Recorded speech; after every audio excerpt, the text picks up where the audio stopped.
Just what have you been working on the last week or so? Obviously, the last two results haven't been what you wanted, but I suppose it is natural given what you've achieved up to that point.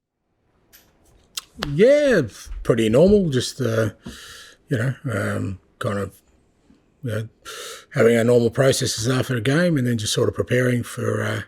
Obviously, this week we knew it was going to be a busy week with 3 games in a week, and so from that perspective, just about sort of making sure the boys are in good sort of physical, mental shape, and just keeping training nice and sharp, and getting ready for the cup final in a week's time. Yeah, you mentioned that cup final. I know you've always been big on one game at a time, but is that the incentive for the players that they're playing for a place in that showpiece final at the end of the season?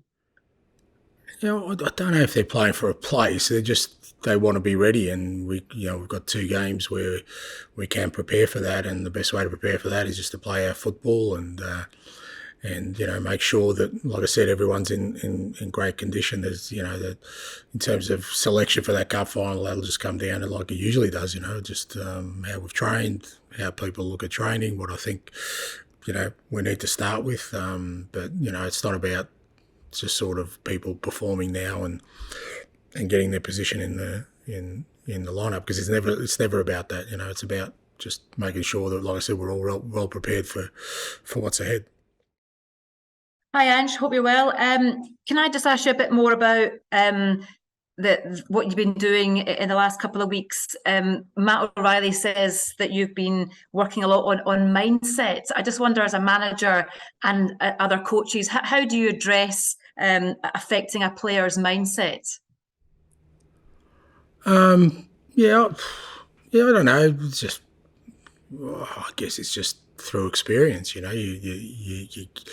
allow them to experience things, and then you reflect on that experience and try and draw on the things that you feel will make you better equipped next time that experience comes around. But there's nothing specific about that. It's just making sure that and it's a constant thing. I mean, I know Matt's probably talking about sort of maybe his own experience over the last couple of weeks, but in general, you kind of work on that all the time. You're just trying to, like I said, use every experience you have individually and collectively to try and improve in all facets of whatever it is you're doing. In terms of, I think you've come out and said that you wanted to use these games and public games going forward as well to give more guys more game time. I just wonder, what have you learned about your squad as a whole during that process? No, I don't think so. I think I just wanted to give guys game time so we can play, we can be ready for the cup final. But I haven't learned anything in the last period that I didn't already know. It's not, from my perspective, there's nothing I'm learning now that I didn't already know. It's like we know. Actually, the one thing I do know is this squad is champions, so it's a pretty good feeling, and that's what we set out to do, and we've done it. So there's nothing else I need to know really, apart from the fact that they've been outstanding this year, and they've won the competition, they've won another competition, and they've got an opportunity to win another competition. So I think there's everything I need to know is right there. Hi, Ange. You've rotated the centre-half position since Karkavika's injury. Are you looking to continue to do that ahead of the cup final, or are you kind of looking to nail down a partner for Carl Starfelt for that fixture? No, again, it's just about sort of using these games, like I said, to get game time, because I didn't want to go into, knock on wood, a cup final and we get an injury on the week of the game or the week before, and somebody hasn't played for 6 or 7 weeks. I thought once we won the title, I just thought, well, why not use this time to sort of get game time into guys and make sure that whatever happens between now and cup final, we've got guys who've played games, fairly recently, because we've had a game a week just one game a week for quite a while, and there's quite a few guys who haven't played for a long time. And like I said, I was just really keen to try and get as many of them some game time, so that coming into cup final week, we got hopefully a healthy squad, but also a squad that's actually played some football recently, so that whatever lineup I come up with, it isn't somebody who hasn't played for 5 or 6 or 7 weeks. And if I may, looking ahead to next season, news this morning that 5 experienced players are leaving Rangers this summer, including the goalkeeper McGregor, Brian Kent, and Alfredo Morelos. With such a big turnover there, are you expecting a tougher title challenge domestically next season? I don't know why would that even concern me, to be honest. I mean, I think this time last year, Rangers were in a Europa League final and in a Scottish Cup final, and they strengthened after the season, didn't they? Yeah, so does anyone really care? Seriously, if people think, we didn't start favourites my first year, probably weren't overwhelming favourites this year, so people will say what they want, mate, and everyone's got a plan till they get punched on the nose, and then you're going to reassess from there. So when we start next year and the games start, everyone will see who's really strong and who isn't strong and all that sort of stuff. Right now, league-wise anyway, it's the equivalent of junk time, mate. So we just get on with it. Can I just ask you about Alistair Johnson and where he is in terms of possibly making it back for that cup final in a week's time? Yeah, he trained today, his first session, and trained fine. He won't play tomorrow, but all things being equal, if he gets through sort of the rest of the week's training, should be available for the weekend's game. And we'll just see, hopefully get him some game time on the weekend and then assess it from there. But, he's worked really hard, obviously, with the cup final in mind to try and get back. And, he's got back really well. He's worked hard with a medical team, and he looked after himself really well. So good to see him training today, and just good to have him part of it because he's obviously been a big part of our second half of the year. Have any other injury news ahead of tomorrow night? No, everyone else is good, and sort of the ones who missed out last week. Obviously Cameron's not out, and Aaron's still struggling a little bit with a bit of a niggle, so he'll miss tomorrow. Hi, Ange. Game tomorrow, what are you expecting from Hibernian at East Road? Obviously, they're still fighting for European football. How do you see the game? Yeah, like I said, I think all the games, apart from ourselves and Rangers, everyone else has got something to play for. So, like I said, with Europe in mind, so it should be a good game for us. Always a difficult game at Easter Road, and they've got, it's always a good atmosphere, and because they've got something to play for, I think it'll be a good challenge for our guys. And I think they've sort of been probably the most consistent they have been for probably all year in terms of the way they're playing, and so it'll be a good challenge for us. Like I said, good atmosphere, and looking forward to the game. Just talking about that, you say yourselves obviously got not much to play for league-wise, but all the other teams are still fighting for Europe. Is that difficult? Is it at least different to the rest of the season in terms of your approach, or do you find it the same in terms of getting the players up for the game and the tactics you play? Is it just the same that you've been doing for the previous 36? Yeah, look, we just go out. Yeah, we just go out there and try and play our football. But the league's done, so we can't lose the league now unless somebody's brought in a new rule. So the players are aware of that. So I can't walk around pretending, trying to create some alternate universe where they're still trying to achieve something they've already achieved. But like I said, we still want to enjoy our games, and we still want to prepare for the cup final, and the best way to do that is to play our football and take each challenge as it comes. And like I said, the players are training well, and they all sort of, like I said, want to finish the season strong. So we'll like I said, we'll prepare for a good game tomorrow. It'll be a great day on the weekend. Trophy day is always a special day for us, and then we've got a full week to prepare for a really big game. Hey Ange, what have you made of the guys that have come in since January, their adjustment to the league and their lifestyle, considering they came in from outside of Europe? Yeah, I think they've all done really well, like I said, considering it's always hard when players come in sort of mid-season, particularly if their seasons aren't aligned to ours. So if you sort of bringing in somebody from Europe, then they're kind of mid-season as well. But the boys we brought in all kind of finished off a season, whether that was Yuki and Tomoki and even Alistair, and Alistair had to go to a World Cup as well. So from that perspective, this first 6 months was really just about, and Big O obviously, finishing off his season and going to a World Cup as well. So, as we saw last year, by the time we get to this point of the season, you can tell that, they probably need a break and a refresher mentally as much as anything else. But, the boys have all come in and have all done a job for us. They've all helped us achieve what we've achieved so far.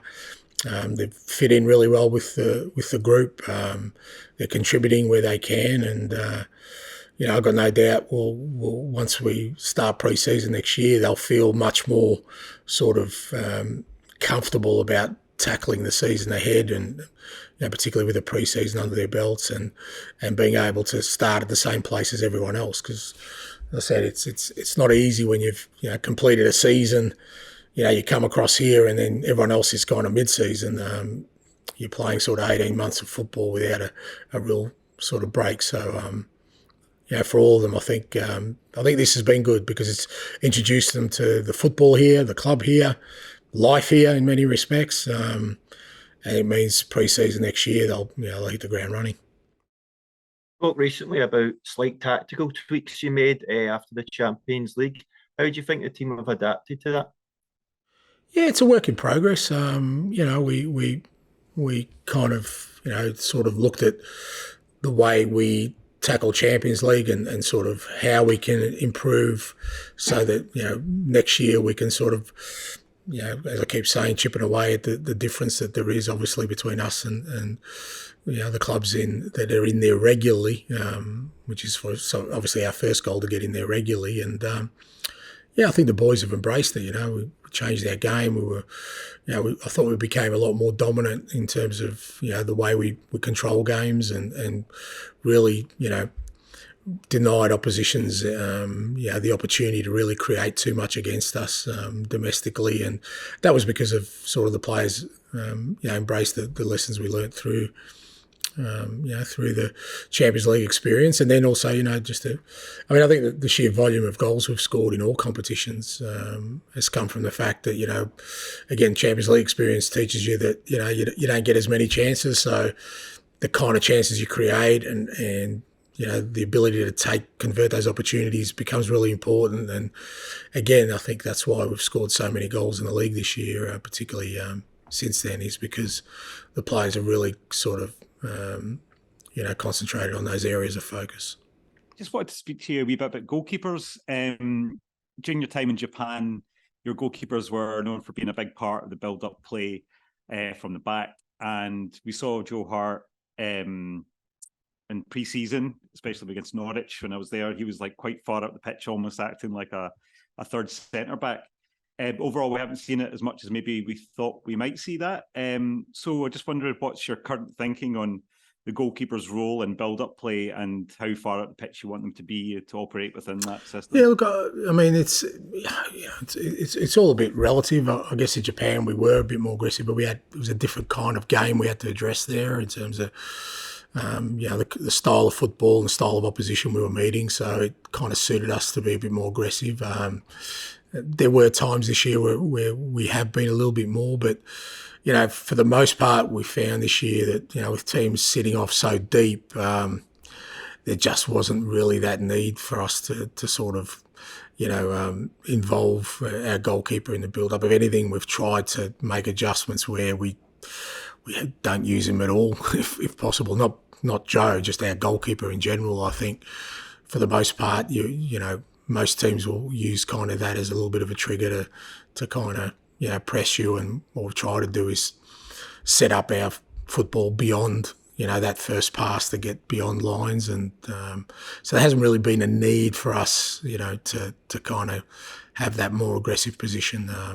I think potentially maybe in Champions League that might come into it a bit more. But, when your keeper's involved in the build-up, you're looking at usually a sort of a team doing maybe a three-quarter press on us. For us, they've usually, one or two teams will go really aggressive press. The rest just sit on the halfway line and, there's no...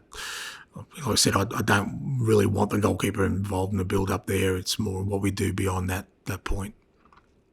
And speaking about beyond that point, at Celtic, we've seen Greg Taylor and Callum McGregor acting as a double pivot, with Greg inverting. So with players like Iwata and Kobayashi coming in, does this afford you more flexibility in creating different versions of that kind of box midfield, such as having deeper midfielders and the like? Yeah, I think so. I think, the more sort of as our game model evolves, and like, I've said before that it's not a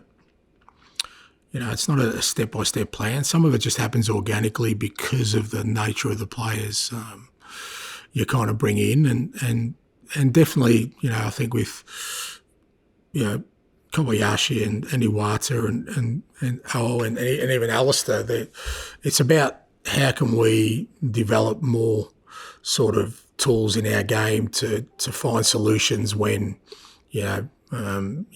teams try and stop us in a certain way, that there's another layer to our football. And like I said, a lot of that's not prescriptive. It's more organically grown by, Greg's really comfortable coming inside, so it makes sense for him to play that role when, Alistair on the other side has got other strengths that I think we can use in a different way. Same with Tony. So, with all our players, it's about offering them sort of the platform where we can explore those kind of things. I think there's no secret, it's not just with us, but football in general now. If you can get sort of superiority in numbers in those central areas, it gives you a good chance of success, and also, less chance of being exploited going the other way. So, it's who you put in that central sort of corridor, so to speak. Is it your fullbacks? Is it your wingers? Is it your midfielders? And for us, I think the more fluid we can be, the harder it'll be for an opposition to sort of find a way to sort of stop us. Thanks, Colin. Brilliant. Thank you very much. Thanks, bud. Alison, I think you wanted the last one just quickly. Yeah, I know later this afternoon, Ange, it'll be announced that you're the Scottish Premiership Manager of the season. First of all, congratulations. But what do these awards mean for you?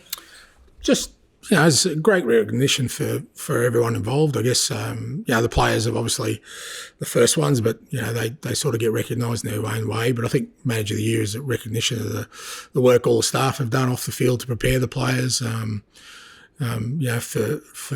for sort of the challenges ahead. And I couldn't be sort of proud or happier with the whole group. It's been an outstanding season, coming off the back of last year's success in many ways, unexpected success of winning the double. The challenge was, can we come back, be better, be more dominant in the league, try and win both competitions. And, the way that everyone's sort of tackled that task has just been outstanding, and I couldn't be happier for the whole group. And, whilst obviously it's my name on that sort of trophy, it's more recognition of just the great work everyone's done to get us to this point. And,